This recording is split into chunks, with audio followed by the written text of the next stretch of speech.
Good morning. Grand rising to all you beautiful people. This is Angela. Welcome to the City of Healing. And this morning I just want to do a brief share on my way to another great day, 12 hours. Did just a few stretches, not too much cardio or workout because I'm doing a lot of walking today. So I don't know how many feet I walk because I don't do the Fitbit thing, and I don't carry my phone to measure how much I'm walking, but I know it's a lot of walking. Anyway, as the title states, I wanted to just do a brief share. I think the title is going to be How I Thrive Financially as a Single Mother. And first of all, I don't like that word single, because who really does motherhood alone? You know, we have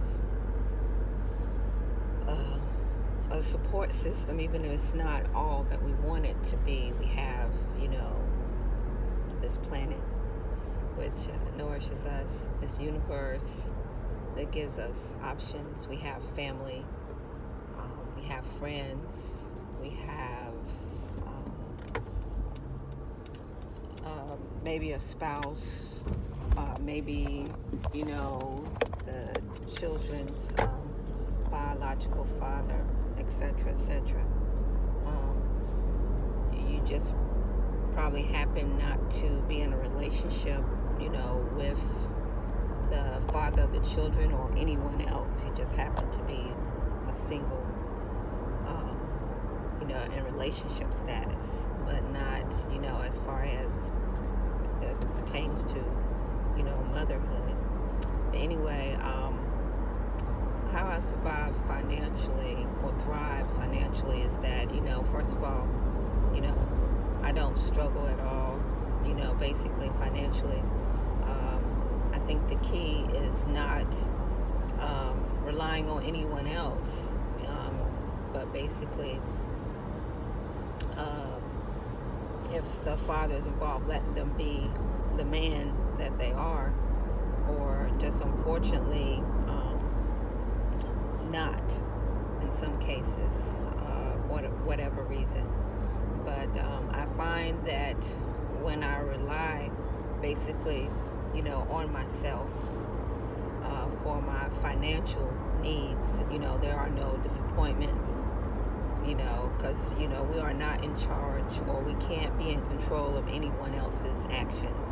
We can't force them to be what we want them to be, even though it should be logical that they are. But, going beyond that, you have to focus on what you have to do. Fortunately, my children's father is very much so involved in their lives, and I just happen not to be in a relation or want the relationship anymore. But he's very much so involved. We've communicated about the needs of the children, and all the time. It hadn't been great, but I just don't look towards that for financial gain. And unfortunately, my children are not materialistic. They like things, but they don't want or aim for high price things, being in this fashion category, having this and that, the best of this and that. We just don't focus on that at all. And they did that on their own, basically, because my older children, I was more materialistic during that time, because I thought that made them happier. But, financial things or materialistic things don't necessarily bring forth happiness. So the unhappy is just there. But anyway, being financially independent is something I believe any woman is capable of, or any person or human is capable of. like I said, not dependent on anyone else, but if they happen to want to, that's even better. Nursing is a very broad spectrum career, and you can do so many things with it. You can influence other women as well, as a clinical instructor, as a nursing instructor, at bedside, in the classroom, writing. I can go on and on and on. You just have to choose a career that you feel will help you financially be independent. And I think that's the key, And I've had experiences, with my sisters, because they were teenage mothers. We did not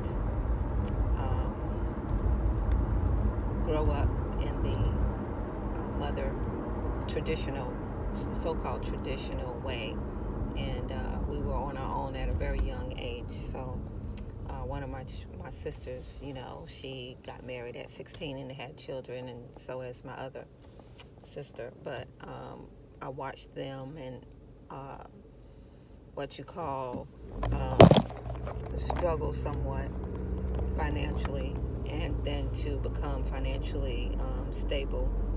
Also having men that were not supportive, and then some men or fathers that were very supportive financially. So when you connect, with the father on an emotional level, as far as the children are concerned, I think that is one of the key components of having a healthy relationship, and not really relying too much on what they're doing for their kids financially, because me or you as the financially strong person getting out and get your own, when they see that, I feel naturally contribute to the children's financial well-being. And I think that's a key component of thriving financially as a single mother, not relying on anyone else, or making someone else do what they should be doing. Just don't rely on that. I say,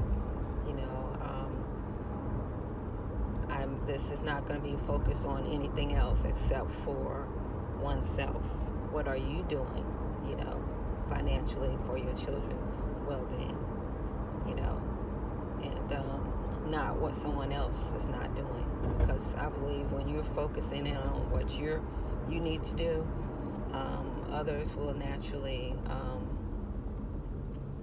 want to, if they have any kind of heart, So having the struggles of trying to make someone else do what you think they should do is not worth the energy, I feel. So that's basically how I thrive as a single mother. Just getting out there, doing what I have to do. I don't even have to have a second job. It's something that I like to do.